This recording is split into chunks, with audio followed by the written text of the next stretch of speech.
This channel supports St. Jude's Research Hospital for Children and is a part of their Play Live charity drive. For more information on how to join as well as how to donate, please head to the description and click the link at the top of it. Remember, any and all support is appreciated, so feel free to give and support in any way you can. Thank you for your participation.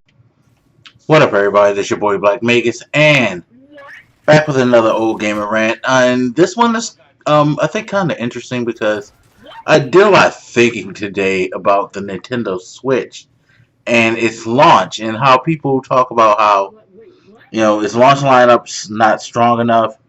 Nintendo didn't do enough to want to draw people in with its launch lineup.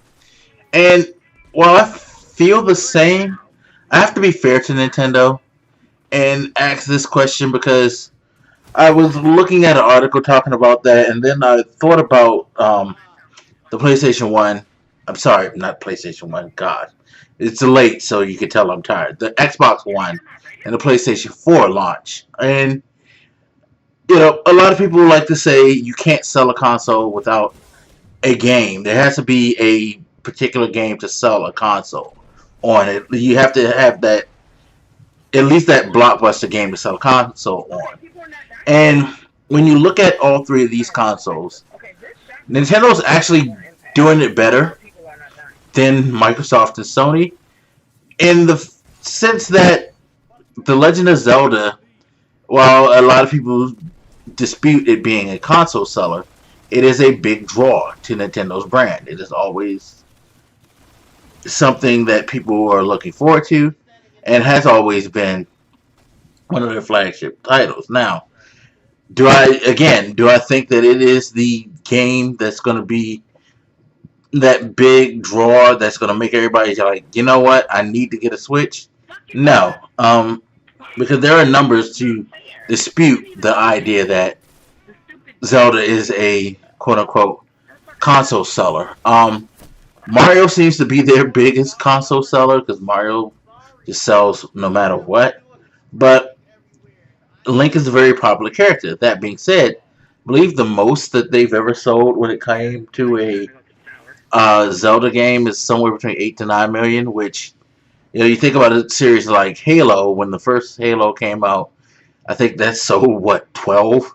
And Halo, until recently, sold crazy. I think Uncharted 4 has surpassed that number for, or at least it's close to that number for the Zelda game. And which Zelda game was it?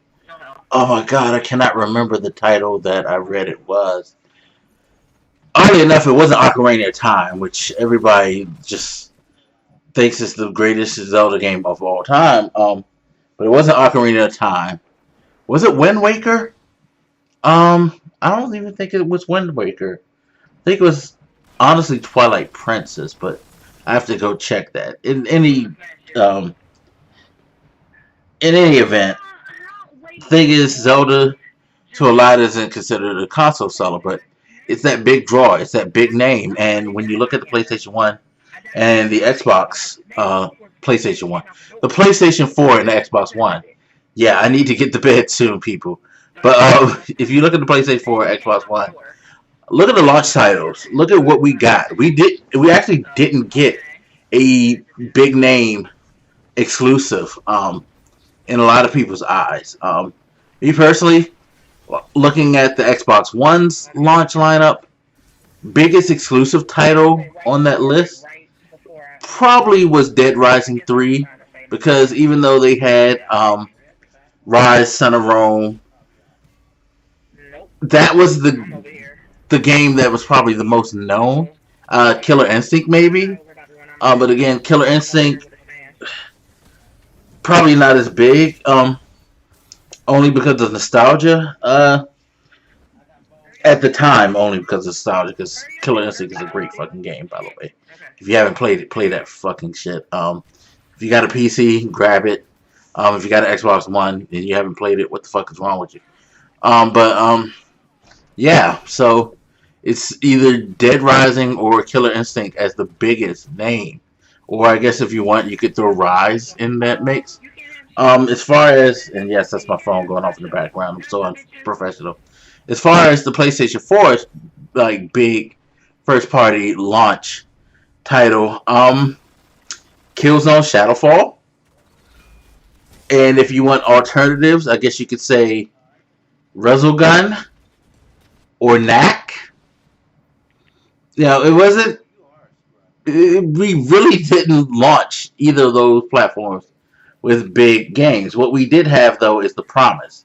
And that may be where Nintendo could catch up if they could build a big enough list following their launch that gives it promise. Because when the Xbox One and the PlayStation 4 were launched, hey, I got it right this time. You still had the promise of some of their biggest titles coming, like Halo, like Gears, like Uncharted, things like that. So I don't know if we need a quote unquote console seller at launch anymore when you look at all of that, because Sony sold a tremendous amount of consoles within their launch window, and Microsoft did a hell of a job too. They didn't do as well as Sony, but we can't poo-poo the fact that Microsoft actually did sell a couple of million within their launch windows, which was incredible. So these systems were snatched up. People were anticipating them.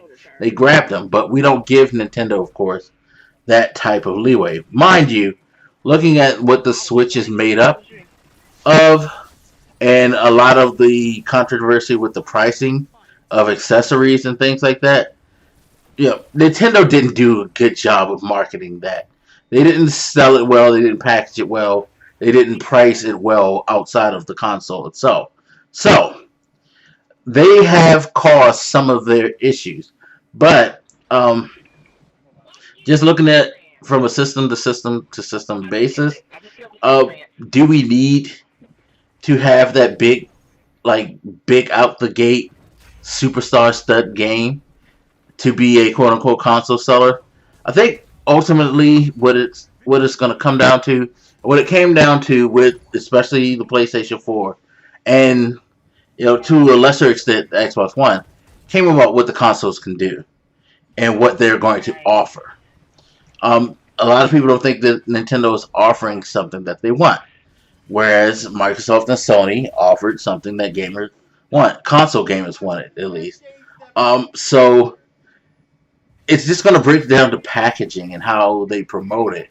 Nintendo's got to do a better job of getting that stuff out there, because if they would have presented it in a much better tone during that press conference, the $80 for the pair of Joy Cons or 50 for one, the fact that the grip, it doesn't charge, you have to buy a separate charging grip to charge the Joy-Con sticks, things like that.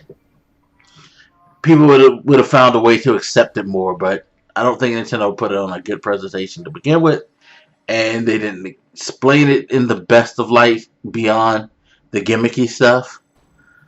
So I think that hurt it, hurt it in the long run. But yeah, the idea of you having to have that big box exclusive to sell your console, is that still something that's true, or is it just it's not that way anymore? So you guys sound off in the comment section. So as always, hit me up, let me know what you think, and I'll holler at you later.